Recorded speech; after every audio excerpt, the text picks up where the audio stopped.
Vamos a sentarnos ahí. Shane, este es Oso. Le he conocido junto a la máquina de caramelos y me ha enseñado que la tapa de las chocolatinas estaba suelta. Mira. ¡Qué rico! Escucha, pequeñín. He decidido que lo mejor que puedo hacer es irme a Sudamérica con Oso. Pero voy a dejarte la furgo para que puedas volver a casa o ir a Pittsburgh o a donde quieras ir, ¿vale? Tengo 12 años. Yo conducía a los 8 años. No me hagas sentir mal. Bien, cuando te hayas terminado el bocata, vete a la parte de atrás del aparcamiento y practica dando unas vueltas hasta que le cojas el tranquillo. Estoy segura de que lo pillarás enseguida. ¿Me explicas cómo?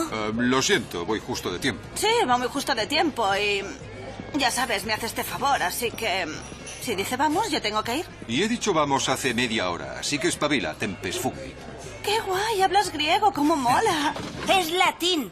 Y la locución correcta sería fugit irreparabile tempus, que significa el tiempo huye irreparablemente. Joder, con el diccionario andante. ¿Te dan muchas palizas? Está bien. Cariño, siéntate. Sé que esto tiene que ser muy duro para ti, pero creo que puedes aprovechar esta oportunidad para explorar, para madurar, para aprender que siempre debes llevar encima un pasaporte en regla. Toma, estas son las llaves de la furgo.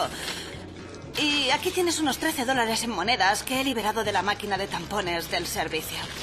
Quiero que te los quedes. Vive aventuras maravillosas. Volveremos a encontrarnos. Yo seré mayor, pero seguiré estando buena. Y tú también serás mayor, pero seguirás siendo la misma alma inteligente, sabia y amable que eres ahora. Aunque serás más alto.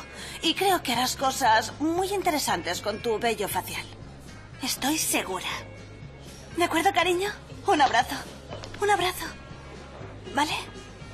Cuídate. Creo que eres genial. Adiós.